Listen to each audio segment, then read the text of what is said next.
चार मिल गया। कंपनी ने मुकदमे में एफिडेविट दे दिया कि मुझे इतने प्रतिशत सूअर की चर्बी का रस मिलाने का आदेश है। जब कोर्ट में एफिडेविट दाखिल हो गया, सारे देश में वायरल हो गई, तो आप उस चर्बी मिले स्वाद को बढ़ाने वाले पिगमेंट मिले चाय को क्यों पीते हो? क्या आपकी गुलामी है? क्या नशा आपके ऊपर है? सत्संगी बनना है तो पूरी तरह से इस चर्बी युक्त चाय का पूरा बहिष्कार करो, मत पियो। अपने घर कोई आवे तो चलो भाई काफी पिला दो, काढ़ा पिला दो, ना हो तो दूध पिला दो, अरे नहीं हो तो सीधे पानी पिला दो, धर्म तो बचा रहेगा। क्यों किसी का धर्म आप बिगाड़ते हो? इसलिए अपनी दुकानों पर भी बाजार में ध्यान दीजिए, यहाँ डालडा और चाय इसकी प्रचलन न होने पावे, नहीं आगे की संतति बिगड़ जाएगी।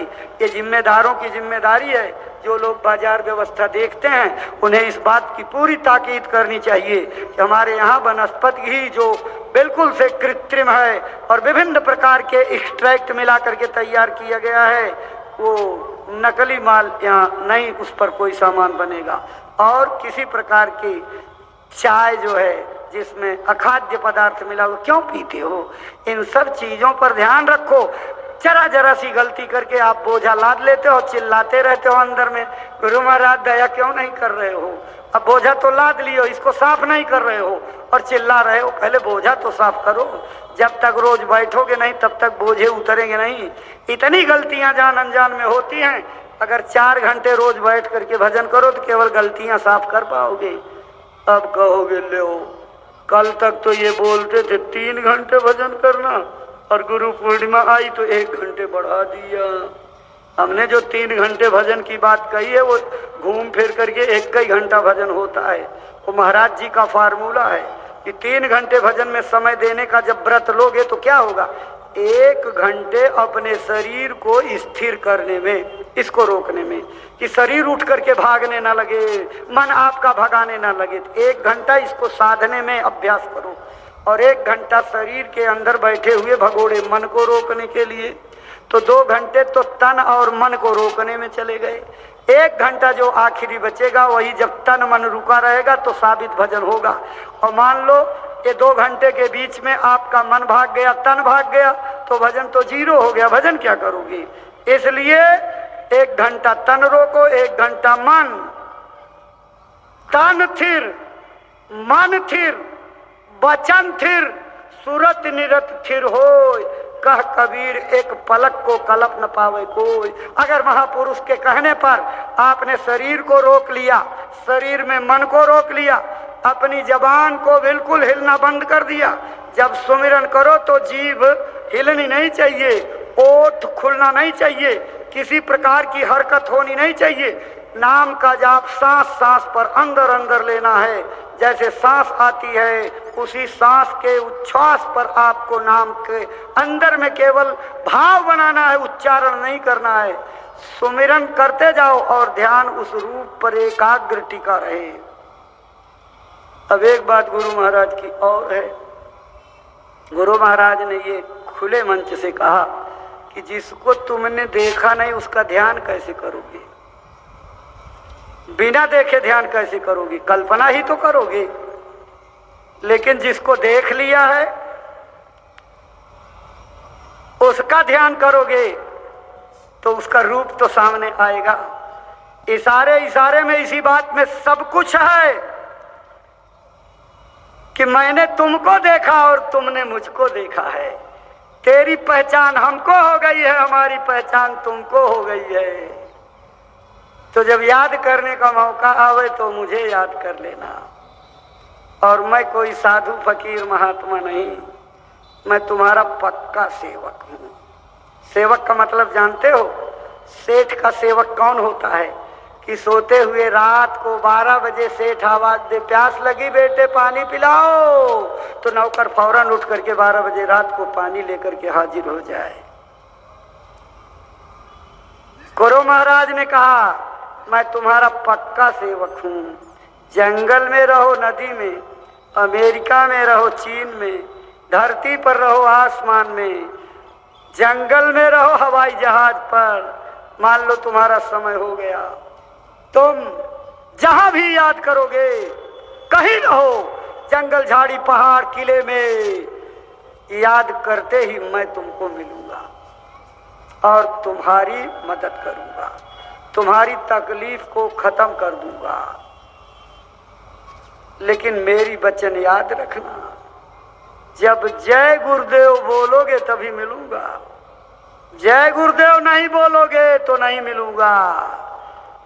ये क्या है सत्संगियों? ये गुरु महाराज के सुप्रीम पावर होने का एक छोटा सा प्रमाण है। आज तक धरती पर जितने महात्मा आए, किसी ने लाउड स्पीकर से नामदान नहीं दिया। ये सुप्रीम पावर होने का परिणाम है कि गुरु महाराज ने लाखों और करोड़ों लोगों को बैठा करके मंच से, एक कौन कर सकता है जो सर्व समर्थ होता है? जो सीमित अधिकार में आते हैं वो उसका उल्लंघन नहीं कर सकते, लेकिन समर्थ को सब पावर होता है। उन्होंने बीज डालने के लिए लाखों लाख लोगों को लाउड स्पीकर से नामदान दिया। यही गुरु महाराज को महाशक्ति के रूप में स्थापित करता है। और गुरु महाराज के अलावा दूसरा कोई महात्मा नहीं आया जिसने ये वादा किया हो कि जय गुरुदेव बोलोगे तो मैं मिलूंगा। क्यों कहा? ये जय गुरुदेव नाम सतयुग का जगाया हुआ नाम है। ये रहस्य गुरु महाराज ने बताया और गुरु महाराज ने सतयुग आने की भविष्यवाणी की, तो आने वाले सतयुग में यही नाम काम करेगा। इसीलिए आपको जय गुरुदेव नाम के जाप की बात याद कराई जा रही है। गुरु महाराज के आदेश से सरल करके नई तरकीब से गुरु महाराज के संकल्प को पूरा करने के लिए सुमिरन की विधि बताई जा रही है।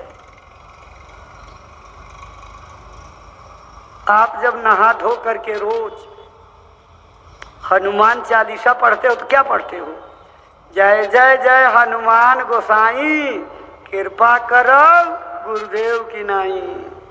आखिर गोस्वामी जी क्या झक सवार थी कि ये शब्द लिख गए?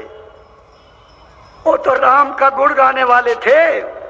कृपा करो रघुवीर की नाई, कृपा करो रघुनाथ की नाई, कृपा करो भगवान की नाई, कृपा करो करतार की नाई। कुछ भी लिख सकते थे, लेकिन नहीं, उन्होंने क्या लिखा? कृपा करो गुरुदेव की नाई। क्योंकि जान रहे थे आगे मैं जब दूसरे शरीर में आऊंगा तो मैं सतयुग की आवाज लगाऊंगा, जय गुरुदेव नाम जगाऊंगा, उसका प्रचार करूंगा। उसी जय गुरुदेव नाम से सारी दुनिया को शांति मिलेगी। इसलिए एक जन्म पहले ये लिख करके चले गए। और उसका परिणाम क्या होता है? राम भगवान हम जीवों को दुख देने का काम करते हैं। हमको काल की जाल में पेड़ करके मार लगा करके सजा देते हैं। काल रूप तिनकऊ मैं भ्राता, शुभ और अशुभ कर्म फलदाता अपने मुंह से कहते हैं कि मैं जीवों के लिए काल रूप में हूँ। शुभ अशुभ जो कर्म करते हैं उसके अनुसार मैं सजा देता हूँ, दंड देता हूँ। लेकिन जिसको कहा गया कि जय गुरुदेव भगवान की तरह कृपा करो, उनका नाम क्या है? संकट मोचन। संकट मोचन किसको कहा गया? हनुमान को। हनुमान भगवान राम के सेवक थे। जिस समुंदर को पुल बना करके राम को पार करना पड़ा, उनके भगत हनुमान बिना किसी पुल के गगन मार्ग से उड़ते हुए पार कर गए थे। क्यों? साहेब से सेवक बड़ो, जो निज धर्म सुजान, राम बाधि उतरे उदधि, लाघ गए हनुमान। साहेब से सेवक का दर्जा बड़ा होता है, लेकिन कब? जब वो अपने सेवक धर्म का निर्वाह कर ले जाए, पालन कर ले जाए, पूरी तरह खरा उतर जाए। हनुमान जी हर सेवा में खरे उतर गए। इसलिए साहेब से सेवक का दर्जा बढ़ा और आज इतने मंदिर बन गए जितने भगवान राम के नहीं हैं। इतनी पूजा करने वाले उनके हैं जितने राम के नहीं हैं। क्यों? भगत की पूजा होती है। वो हनुमान थे, उन्होंने अपने मान को मार डाला था। तो आप भी अपने मान को मार डालो, तभी हनुमान बनोगे। उन्होंने कहा, गुरु महाराज ने फरमाया कि राम के पास तो अकेले एक हनुमान थे, मैं करोड़ों हनुमान पैदा करके दिखा दूंगा। आप करोड़ों गुरु महाराज के हनुमान हो, लेकिन आप साहिब के दर्जे से आगे दर्जा कब पाओगे? जब अपने मान का हनन कर दोगे, अपने मन को टेढ़ा कर दोगे, लुंज पुंज कर दोगे, मन को हरा दोगे, मन को जीत जाओगे, मन के कहने पर नहीं चलोगे, मन को जैसा चाहो वैसा चलाओगे, मन को कहोगे शाकाहारी प्रचार में तो उसको उतारू करके ले जाओ, और मन कह दिया बुखार है नहीं जाएंगे, ठंडे पड़ गए, तो फिर तो मन तो आप पर हावी हो गया। चाहे लाख काज हो, लेकिन सत्संग और शाकाहारी प्रचार मत छोड़ना। ये रामबाण दवाई है तकलीफों को ले जाने दूर करने वाली। इसलिए भाई बहनों, गांव गोद लेना, गोलक रखना, और तीसरी बात